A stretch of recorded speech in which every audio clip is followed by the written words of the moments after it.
তিনি বলতেছেন কবরের ভিতরে যখন ফেরেশতা আসলো, আয়েশা তাকে প্রশ্ন করতেছেন, মান রাব্বুকা, বলো তোমার রবকে, বলো তোমার প্রভুকে, বলো তোমার রবকে। এমন সময় কবরের ভিতরে খাজা ওসমান খারুনির মুরিদ তিনি ডাক দিয়া বলতেছে, ফেরেশতা রে,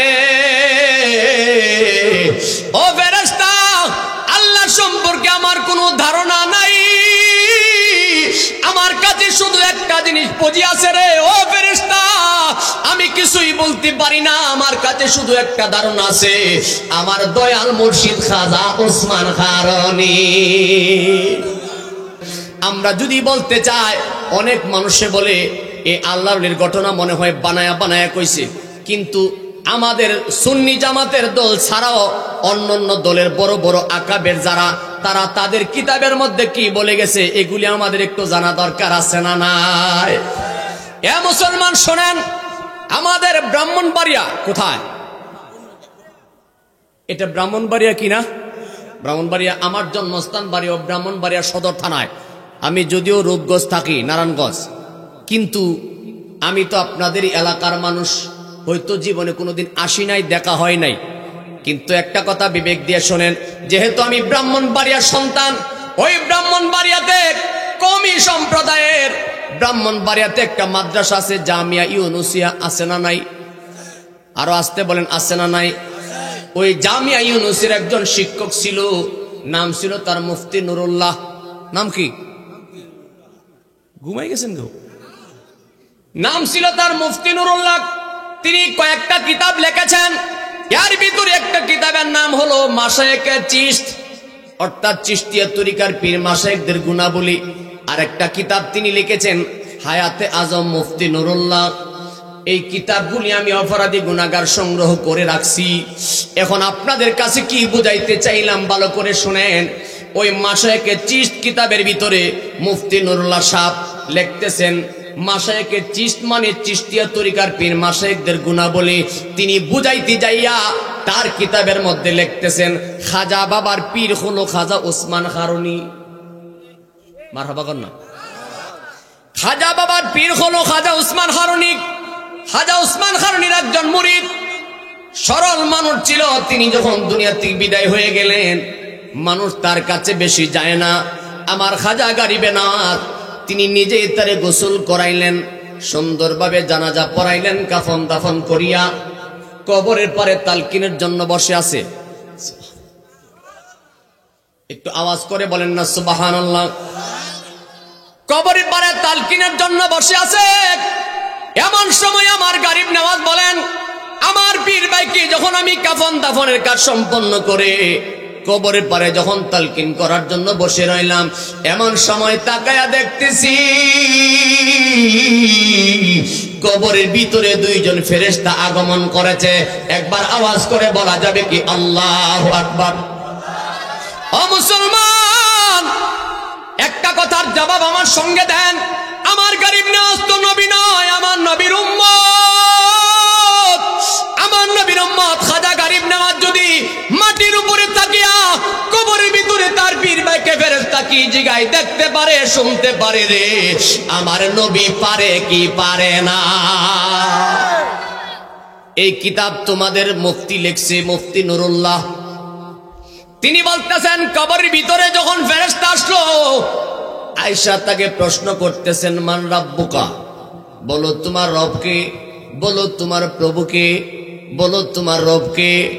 এমন সময় কবরের ভিতরে খাজা ওসমান খারুনির মুরিদ তিনি ডাক দিয়া বলতেছে, ফেরেশতা রে, ও ফেরেশতা, আল্লাহ সম্পর্কে আমার কোনো ধারণা নাই, আমার কাছে শুধু একটা জিনিস পুঁজি আছে রে ও ফেরেশতা, আমি কিছুই বলতে পারি না, আমার কাছে শুধু একটা ধারণা আছে, আমার দয়াল মুর্শিদ খাজা ওসমান খারুনি। এই আওয়াজে মনটা বলল না? আওয়াজ করে বলেন না সুবহানাল্লাহ।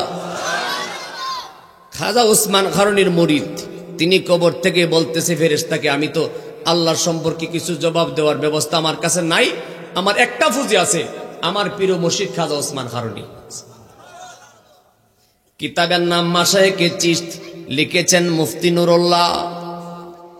এই প্রশ্নের পরে এবার যখন দ্বিতীয় প্রশ্ন শুরু হয়ে গেল, ওয়ামা দিনুকা, বলো তোমার দিন কি? যতই প্রশ্ন করে একই জবাব দেয়, ও ফেরেশতা জবাব দিতে পারি না রে, একটা শুধু পুঁজি আমার কাছে আছে রে ফেরেশতা, আমার দয়াল মুর্শিদ খাজা ওসমান খারুনি। কিন্তু ফেরেশতা মানে না। আবার জিজ্ঞাসা করলো, এইভাবে যতই প্রশ্ন করেছে জবাব যখন দিতে পারে না, ফেরেশতারা তাকে জাহান্নামে নেওয়ার জন্য যখন চিন্তা ভাবনা করতেছেন, এমন সময় আমার খাজা গরিবে নওয়াজ ওই কবরের পারে বসিয়া তালকিনের জন্য বসে বসে শুনতেছে। ফেরেশতারা যখন তাকে এইভাবে প্রশ্ন করতেছেন, আমার ওসমান খারুনির মুরিদ জবাব যখন দিতে পারলো না, বলতেছে আমার মুর্শিদ খাজা ওসমান খারুনি এছাড়া কোনো জবাব আমি দিতে পারলাম না। এমন সময় জাহান্নামে নেওয়ার জন্য যখন ব্যবস্থা করতেছিলেন, খাজা ওসমান খারুনির মুরিদ যখন কবরের ভিতরে এই হালে পড়ে গেল, আমার খাজা গরিবে নওয়াজ মাটির উপরে থাকিয়া কবর থেকে কবরের উপরে বসিয়া তার পীর মুর্শিদ খাজা ওসমান খারুনিকে ডাক মারছে, দয়াল ওগো দয়াল খাজা ওসমান খারুনি, আমার পীর ভাই কবরের ভিতরে কঠিন মুসিবতে পড়ে গেছে, দয়াল রে মেহেরবানি করে আসেন, মেহেরবানি করে আসেন, আয়েশা মেহেরবানি করে আমার পীর ভাইকে উদ্ধার করেন, আমার পীর ভাই কবরের মধ্যে বড় কঠিন মুসিবতে পড়ে গেছে। একবার বড় করে বলবেন কি আল্লাহু আকবার। কিতাব লেখছে কেডা? পরীক্ষা করি আপনারা রে, মনোযোগ আসেনি দেখবার লাগে। কিতাব লেখছে কেডা? মুফতি নুরুল্লাহ। কে লেখছে? ব্রাহ্মণবাড়িয়া জামিয়া ইউনুসের শিক্ষক মুফতি নুরুল্লাহ সাহেব, তার কিতাব মাশায়েখে চিশত। ওই কিতাবে তিনি বলতেছে, যখন প্রশ্ন করেছে জবাব দিতে পারে না, এমন সময় আমার খাজা গরিবে নওয়াজ কবরের পারে বসিয়া তার পীর মুর্শিদ খাজা ওসমান খারুনিকে ডাক মারছে, মুর্শিদ ও গোয়াকুল প্রাণে যে বাডাকে, তুমি তারে করো দয়ায়, তুমি আসন দেও নাই আমার বুকে ও দয়াল। কোন অসুবিধা হইব? আবার কোন হুজুর গান গায়ে গেছে, তুমি আসন দেও না আমার বুকে ও দয়াল, আমি দেখব স্বরূপ নিশানি, ওদম যাই না মনের সাথ, তুমি ফুরাও আপনি, আইসো হে আমার মুর্শিদ চান গুণমণি, ওদম যাই না মনের সাথ, তুমি ফুরাও আপনি। একবার আওয়াজ করে বলেন না মারহাবা। আমার বাবাজি আমার গরিবে নওয়াজ চোখের পানি ছেড়ে ছেড়ে কান্দে, তার দয়াল মুর্শিদকে ডাক মারছে, দয়াল গো আমার পীর ভাই কবরের মধ্যে কঠিন মুসিবতে পড়ে গেছে, দয়াল রে আয় আয় আমার পীর ভাইকে মেহেরবানি করে উদ্ধার করেন। ও মুসলমান, ও বিন্নিঘাটির মুসলমান, ও বিজয়নগরের মুসলমান, এই মুফতি নুরুল্লাহ কিতাবের মধ্যে লিখতেছে, এমন সময় আমার খাজা ওসমান খারুনি আমার মদিনার কামলেওয়ালা নবীকে লইয়া রে তার মুরিদের কবরে প্রবেশ করেছে। যদি শক্তি থাকে আমার দাবি আছে, না থাকলে দাবি নাই। আওয়াজ করে বলেন না আল্লাহু আকবার। কিতাবে লিখতেছে খাজা ওসমান খারুনি তার মুরিদের কবরের ভিতরে প্রবেশ করেছে। এমন সময় ফেরেশতা জিগায়, হুজুর আপনি কেন? এমন সময় খাজা ওসমান খারুনি কয়, এটা আমার মহব্বতের মুরিদের কবর, তুমি তার সঙ্গে কি ব্যবহার করো, কি বলতেছো? কই হুজুর প্রশ্ন করেছি সঠিক হয় না, জাহান্নামে নেওয়ার জন্য চিন্তা ভাবনা করতেছে। খাজা ওসমান খারুনি ডাক দিয়া বলে, ফেরেশতা রে, ও ফেরেশতা খবর জানো না, জানো না, জানো না রে, এটা আমার মহব্বতের মুরিদের কবর। আমার মুরিদ যদি জাহান্নামে যাইতে হয়, আমি ওসমান খারুনি তার সঙ্গে জাহান্নামে যাব। আরে জোরে বলেন আল্লাহু আকবার। এটা কি সাধারণ কথা নাকি? কেন পীরের বাড়ি যায়? কেন ওলির দরকার? এটা আমরা বলতেছি না, তোমার মৌলবীর কিতাবতে ওয়াজ করতেছি। বিবেক দিয়া শোনেন, খাজা উসমান খারুনি কয় এটা আমার মহব্বতের মুরিদের কবর। আমার মুরিদ যদি জাহান্নামে যাই রে, আমিও তার সঙ্গে জাহান্নামে যাব। এই কথা বলার সাথে সাথে ফেরেশতা আল্লাহর সঙ্গে কথা কয়, মালিক রে, আল্লাহ এমন খান এমন অবস্থা করে কি উপায়? আমার আল্লাহ ডাক দিয়া কয়, ও ফেরেশতা, তুমি কি জানো না আমার ওলি বন্ধুর মনে কষ্ট দিলে আমি আল্লাহ কষ্ট পাই? একটু শক্তি দিয়া পড়েন না সুবহানাল্লাহ। ওরে খাঁটি পীরের মুরিদ হইলে জমে তারে করে ভয় রে, জমে তারে সালাম দেয়, থাকতে কেহ চিনে না রে, চলে গেলে বুক বাসায়। কামিল পীরের মুরিদ হইলে, কথা ঠিক কিনা? ওরে এই দুনিয়ায় থাকিলে পরে লোকে তারে চিনে না রে, এই দুনিয়ায় থাকিলে পরে লোকে তারে চিনে না রে, গেলে তাহার বাড়ির দ্বারে, কিনা? ওরে গেলে তাহার বাড়ির দ্বারে ঠাট্টা করে সব জনায়। কামিল পীরের মুরিদ হইলে আরে জমে তারে সালাম দেয় রে, জমে তারে সালাম দেয়, থাকতে কেহ চিনে না রে, চলে গেলে বুক বাসায়। খাঁটি পীরের মুরিদ হইলে, আওয়াজ করে বলেন ঠিক কিনা?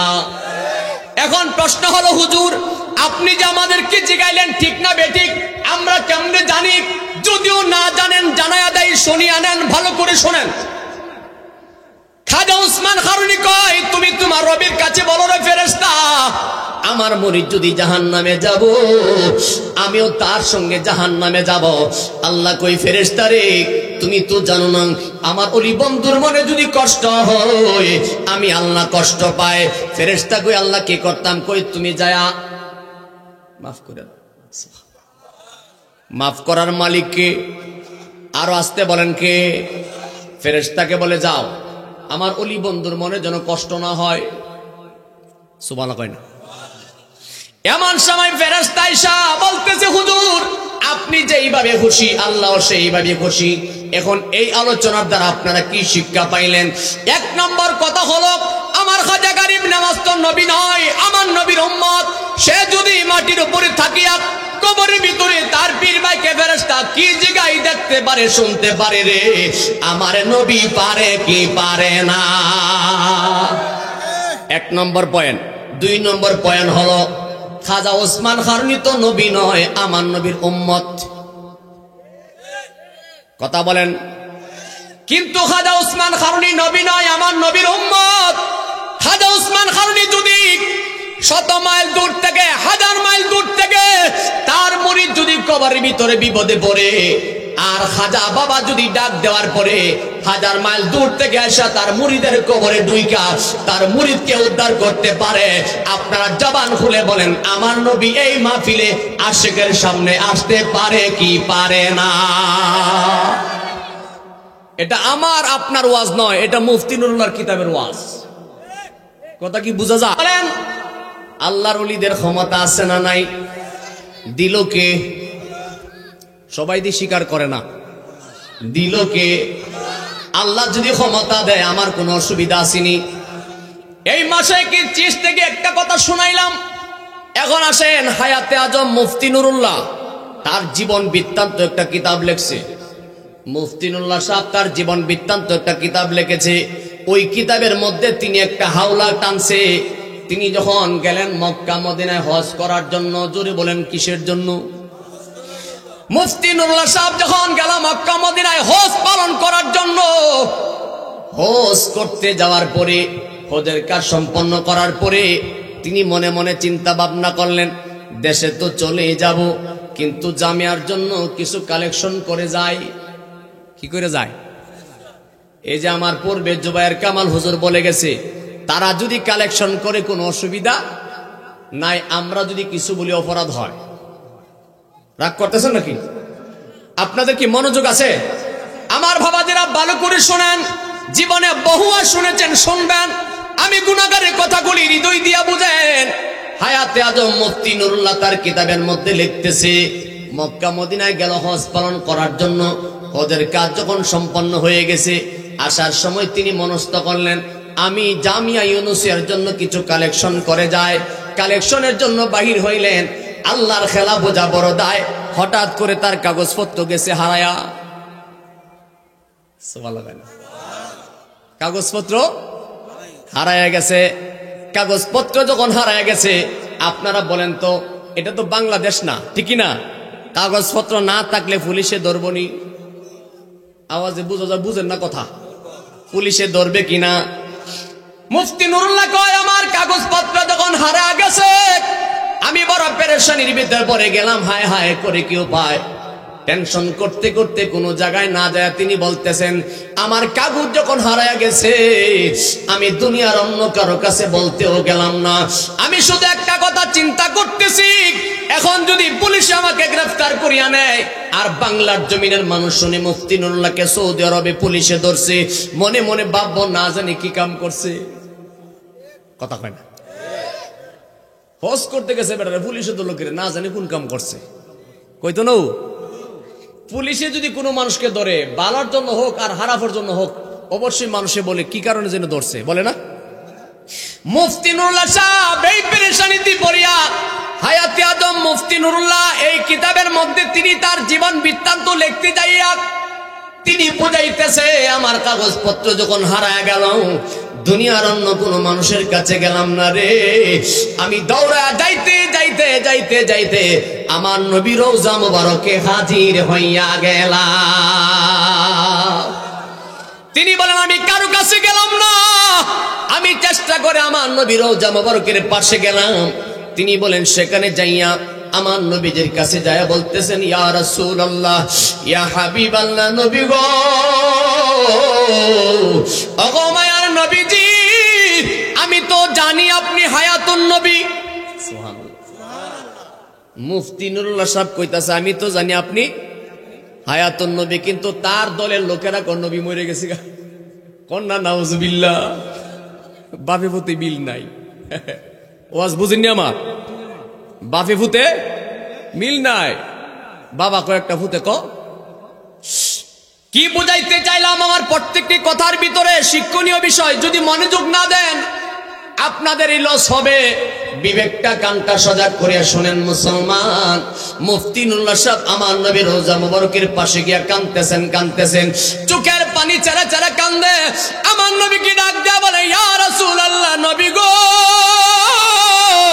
ওগো মায়ার নবী, বেয়াদবি ক্ষমা করবেন, আমার কাগজপত্র হারায় গেছে নবী গো, মেহেরবানি করে দুনিয়ার কারো কাছে গেলাম না, আপনার কাছে হাজির হয়ে গেছি। ইয়া রাসূলুল্লাহ, আমি তো জানি আপনি হায়াতুন নবী, মেহেরবানি করিয়া আপনি আমার কাগজের ব্যবস্থা করিয়া দেন। যদি ব্যবস্থা না করেন, পুলিশ যদি আমাকে গ্রেফতার করিয়া নেয়, মান সম্মান একেবারে শেষ হয়ে যাবে। ইয়া রাসূলুল্লাহ, দুনিয়ার কারো কাছে গেলাম না, আপনার কাছে হাজির হয়ে গেলাম, মেহেরবানি করে আমার কাগজের সন্ধান করে দেন। একবার আওয়াজ করে বলা যাবে কি আল্লাহু আকবার? এখন আপনারা নিজের বিবেক থেকে আমার সঙ্গে একটা কথা জবাব দেন, মুফতি নুরুল্লাহ সাহেব কার কাছে চাইছে? ওয়াজ মনো বুঝে না, কার কাছে? আমরা চাইলে বেদাত হয়, শিরিক হয়, তোমার মৌলবী চাইলে কোনো বেদাত শিরিক? ঘুমাই গেছেন কেমন? ওয়াজ বুঝতেছেন আপনারা কিছু? আমি বারবার কেন জিজ্ঞাসা করি?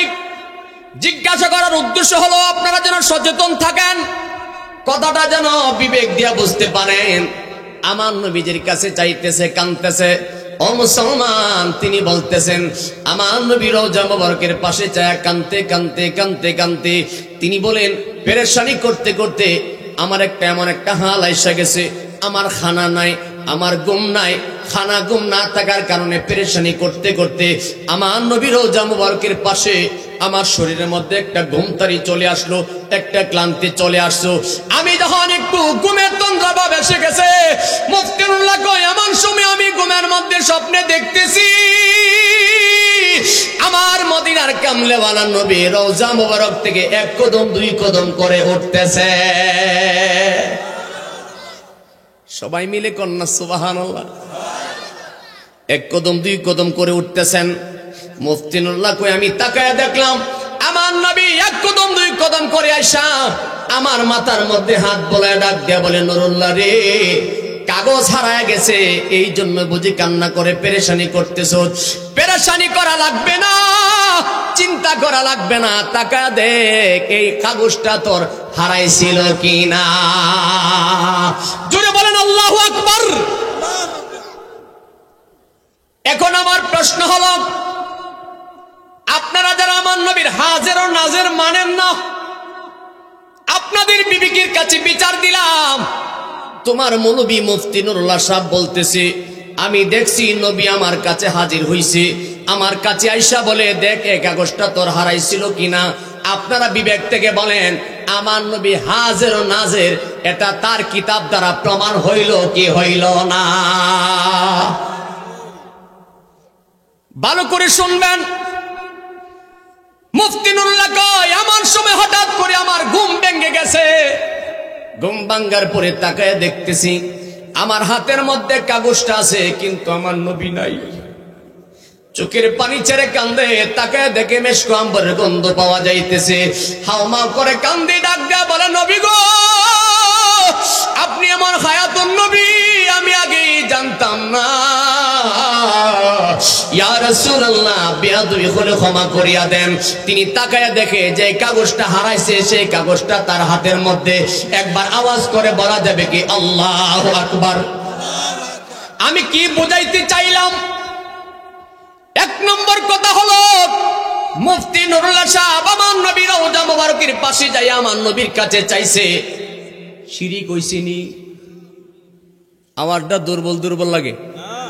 শিরিক হইছিনি? কেন হইল না বোঝা দরকার আছে না নাই? এই ব্যাখ্যা বুঝাইতাম গেলে আরো 2 ঘন্টার দরকার। তবে আমি আমার মূল আলোচনার সামনে রয়ে গেছে, ভালো করে শোনেন। এক নম্বর কথা হলো, দুনিয়ার মানুষ যদি কেউ কারো কাছে চাইলেই শিরিক হবে না।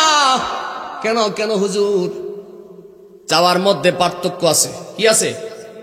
যেমন আপনি একজনের কাছে বলছেন, ভাই আমাকে 500 টাকা দেন, এটাও তো এক ধরনের চাওয়া। শিরিক হইব? আওয়াজে বোঝা যায় শিরিক হইছে। আপনি আপনার পরিবারে কইছেন বাদ দাও, এটাও তো এক ধরনের চাওয়া। শিরিক হইছে?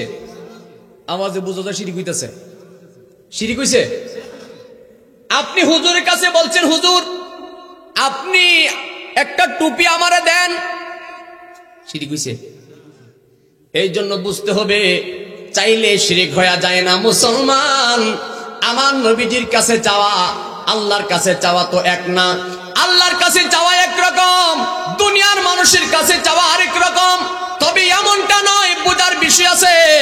আমার আল্লাহ নিজেই বলেছেন, ফাসায়ারাল্লাহু আমালাকুম ওয়া রাসূলুহু ওয়াল মুমিনিন। আমার বান্দারা কে কি আমল করে, সায়ারা এটা হয়তো মুযাক্কারে গায়েবের সিগা। আমার আল্লাহ বলেন, আমার বান্দারা কে কি আমল করে, কে কি করবে, আমি আল্লাহ সরাসরি দেখেছি, দেখতেছি, দেখতে থাকবো। ওয়া রাসূলুহু, আমার নবীও দেখেছেন, দেখতেছেন, দেখতে থাকবেন। ওয়াল মুমিনিন, আমার ওলিগণও দেখেছেন, দেখতেছেন, দেখতে থাকবেন। একবার জোরে বলবেন না সুবহানাল্লাহ? বাবাজিরা, কি বুঝাইতে চাইলাম? মুফতি নুরুল্লাহ সাহেব তার হাতের মধ্যে কাগজ পেয়ে গেছে। এখন আপনারা বলেন, আমার নবীর কাছে চাইলে দিতে পারেনি? আরো আসতে বলেন, দিতে পারেনি। 2 নম্বর কথা হলো, আপনারা আমার সঙ্গে একটা কথা সরল মনে জবাব দিবেন। মুফতি নুরুল্লাহ সাহেব যে আমার নবীর কাছে চাইছে, আমার নবীজির কাছে চাওয়ার পরে জিনিসটা যে পাইছে, এখন আপনারা জবান খুলে বলেন, আমার নবীজির কাছে চাইলে যদি পাওয়া যায়, তাইলে আপনারা যারা বলেন ওলির দরবারে চাওয়া যাবে না, নবীর কাছে চাওয়া যাবে না, তাইলে শিরিক যদি হয়, তাইলে তোমার মুলবি আগে করছে। কথা বুঝে না মনে হয়? রাগ করতেছেন? হ্যাঁ, আমি 1 নম্বর কথা বুঝাইলাম। ওনার কিতাবে 1 নম্বর কথা বলেছে, আল্লাহর ওলিরা মুরিদকে কবর থেকে উদ্ধার করতে পারে। 2 নম্বর কথা, তার হায়াতে আজম মুফতি নুরুল্লাহর মধ্যে তিনি বুঝাইতে লাগলেন, আমার কাগজপত্র হারায় গেছে, আমার নবীর কাছে চাইছি, চাওয়ার পরে পাইছি। তাইলে 2টা দলিল পাইলাম কি পাইলাম না? হ্যাঁ, এখন আসেন, আমাদের আহলে সুন্নাত ওয়াল জামাতের বড় বড় আকাবিরদের কিতাবের একটা ওলির ঘটনা আপনাদেরকে শোনায়। তাদের কথা আপনাদেরকে শোনাইলাম, এখন আমাদেরটা শোনেন। কি বলতেছি ভালো করে শোনেন। আল্লামা জালালউদ্দিন সুয়ুতী রহমাতুল্লাহ আলাইহির নাম শুনছেন আপনারা? শুনেন নাই? তিনি যে কিতাব লিখেছেন তাফসিরে জালালাইন, জালালাইন মানে জালাল দয় অর্থাৎ দুই জালাল, জালালাইন মানে জালাল দয় অর্থাৎ দুই জালাল। তাফসিরে জালালাইন শরীফটা একজনে লেখে নাই, দুইজনে লিখছে। কয়জনে? একজনে লেখে নাই, দুইজনে লিখেছে। একজন হলো উস্তাদ আর একজন হলো ছাত্র। উস্তাদের নাম হলো আল্লামা জালালউদ্দিন মোহল্লী রহমাতুল্লাহ আলাইহি, আর ছাত্রর নাম হলো আল্লামা জালালউদ্দিন সুয়ুতী রহমাতুল্লাহ আলাইহি।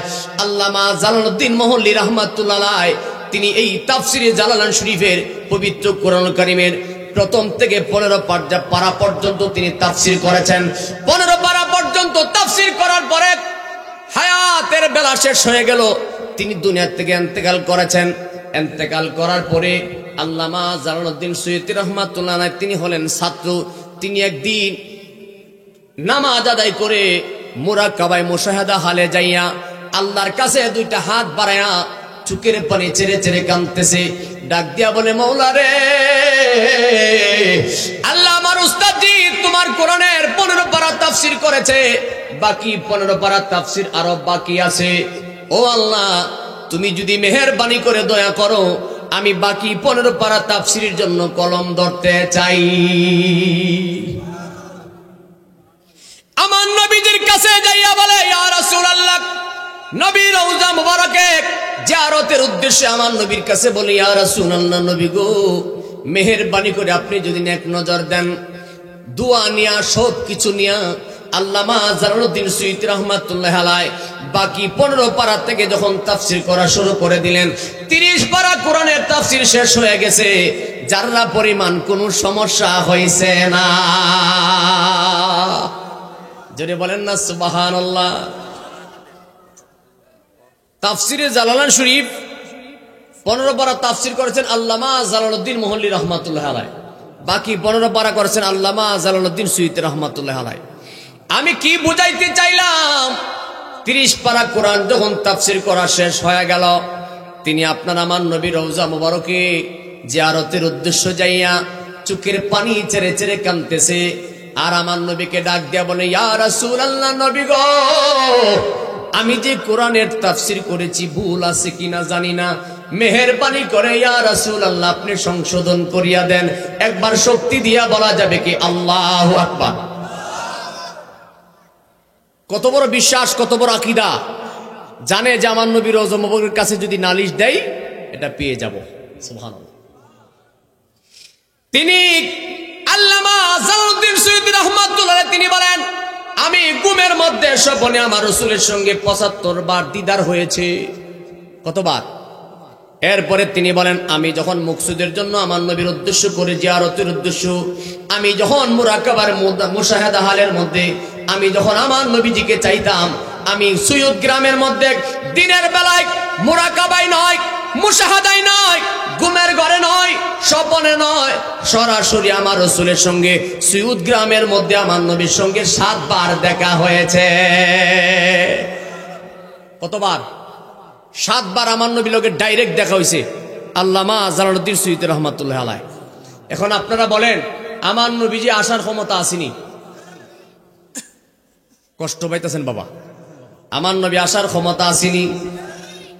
আল্লাহর ওলিদেরকে আল্লাহ কেমন পাওয়ার দিছে। আল্লাহর ওলি যদি কেউ হতে চায়, আমার নবীরে বাদ দেওয়া সম্ভব, নবীর আহলে বায়াত বাদ দিয়া ওলি হওয়া সম্ভব। তাহলে আমাদের দেশে যারা আহলে বায়াতের নাম শুনলে মিজাজ খারাপ হয়ে যায়, নবীর সম্মানের কোনো কাজ মিলাদ কিয়াম দুরূদ শরীফ শুনলে তার চেহারা কালা হয়ে যায়, তারার দরবারত হিসাব আছে। কথা কয় না? আসিনি? তোমরার যে হিসাব আছে, তোমরা যে ফিরের মুরিদ হইছো, কিন্তু নবীর সম্মানের কথা শুনলে তোমার মিজাজ খারাপ, ফিরের কথা শুনলে তুমি মাহফিলে বসে বেঙ্গায় বেঙ্গায় কথা কও। তাইলে আপনারা বলেন তো, যেখানে নবীজির শানে আদব নাই, যেখানে উলিদের শানে, নবীর আহলে বায়াতের শানে আদব নাই, সে কি আল্লাহর ওলি নাকি শয়তান? আওয়াজ করে বলেন, ওলি নাকি শয়তান? এই জন্য আমার নবী বলছেন, শয়তান হলো 2 প্রকার, একটা জিন শয়তান, একটা মানব শয়তান। কিন্তু মানব শয়তান হলো তারা যারা নবীর শান শুনলে সহ্য করতে পারে না। এটা সবসময় মনে রাখবেন। শয়তান চিনার 1 নম্বর উপায় হলো নবীজির কোনো সম্মান শুনলে সে সহ্য করতে পারবে না। পরীক্ষা করে দেখবেন, নবীজির সম্মান শুনলে যাদের মিজাজ খারাপ হয়ে যায়, মনে রাখবেন লোকটা শুরুতে ফেরেশতা, ভিতরে কি রাগ করতেছেন মনে হয়। আমার বাবারা ভাইয়েরা, খাজা গরিব নওয়াজ খাজা ওসমান খারুনির মুরিদ, কিন্তু তিনি যখন ছোট বয়সে মায়ের গর্ভে ছিলেন, দুনিয়াতে ভূমিষ্ঠ হওয়ার আগে যখন মায়ের গর্ভে ছিলেন, মায়ের গর্ভে থাকা অবস্থায় দুনিয়াতে আসার আগে আমার গরিব নওয়াজের আব্বা আম্মা আল্লাহর কাছে দোয়া করেছেন, মালিক রে, তুমি যদি সন্তান দাও, এটা ছেলে হোক আর মেয়ে হোক, এটা আমি তোমার রাস্তায় আজাদ করে দিলাম। সেটা বলেন না সুবহানাল্লাহ। গরিব নওয়াজের আব্বা আম্মা এই দোয়া করছেন। তিনি যখন দুনিয়াতে আসলেন, আস্তে আস্তে করে তিনি বড় হতেছেন।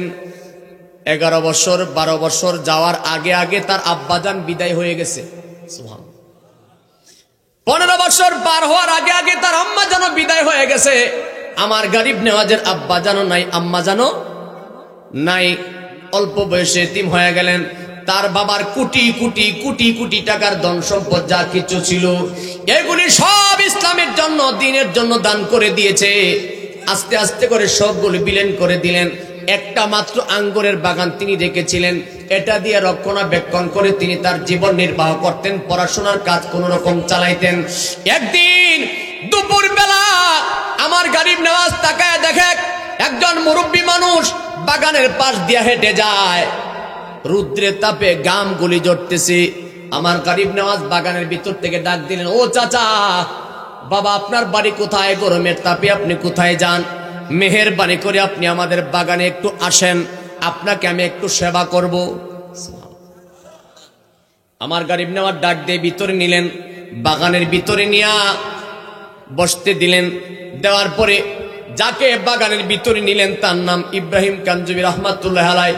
তিনিও ছিল খাজা ওসমান খারুনির মুরিদ। কন্যা সুবহানাল্লাহ। ইব্রাহিম কাঞ্জবি আমার খাজা গরিব নওয়াজ ছোট্ট ছেলে, একবার তার চেহারার দিকে তাকায়, একবার তার হাতের দিকে তাকায়, একবার তার পায়ের দিকে তাকায়। এইভাবে বারবার যখন তাকাইতে লাগলেন, আমার খাজা গরিব নওয়াজ ডাক দিয়া কই, বাবা আপনি কেন এইভাবে আমার দিকে বারবার নজর দিয়া তাকাইতে লাগলেন? এমন সময় ডাক দিয়া বলে, ও হাসান, তোমার নাম যে মঈনুদ্দিন হাসান, এই নামটা কে রাখলো? কই আমার আব্বা আম্মা রাখছে। কই তোমার নাম যে হাসান, তোমার আব্বা আম্মা তো ঠিক নাম রাখছে। কই হুজুর কেন? কই আমি তাকায় দেখতেছি তোমার হাতও দেখতে সুন্দর, আমি তাকায় দেখতেছি তোমার পা দেখতে সুন্দর, আমি তাকায় দেখলাম তোমার দেহের গঠন বড় সুন্দর, আমি তাকায় দেখলাম তোমার চেহারা বড় সুন্দর, আমি তাকায় দেখলাম তোমার ব্যবহার বড় সুন্দর, আমি তাকায় দেখলাম তোমার বাহিরেও সুন্দর, তাকায় দেখলাম তোমার ভিতরেও সুন্দর, তাকায় দেখলাম তোমার দুনিয়াও সুন্দর, আখিরাতও সুন্দর। জোরে বলবেন না সুবহানাল্লাহ। ইব্রাহিম কাঞ্জবি কই, আমি দেখি তোমার দুনিয়াও সুন্দর, আখিরাতও। তাহলে আল্লাহর ওলি কেমনে জানে তার দুনিয়া আখিরাত সুন্দর? সুবহানাল্লাহ কয় না। এই ক্ষমতা কে দিল? আর আসতে বলেন কে? মুসলমান। তারপরে বলেন, বাবা আপনি একটু বসেন। বাগান থেকে পাকা পাকা আঙ্গুরগুলি পারিয়া চিবায় একটু রস করিয়া দিলেন। বাবা রৌদ্রের তাপে আসছেন, আপনি একটু পান করেন। তিনি ওই শরবতটা, আঙ্গুরের রসগুলি বিসমিল্লাহ বলে পান করিয়া হাতটা পকেটের মধ্যে ঢুকাইয়া দিলেন। সুলতানুল হিন্দ কিতাবের মধ্যে লিখতেছে, পকেট থেকে একটু রুটির টুকরা বাহির করলেন, মোটামুটি চাবায়া আমার গরিব নওয়াজকে দিয়া বলে, বাবা এটা তুমি খাও। আবার কেউ কেউ বলতেছেন আঙ্গুরের কিছু ছাবা মোটামুটি চাবায়া বলেছে, বাবা এটা তুমি খাও।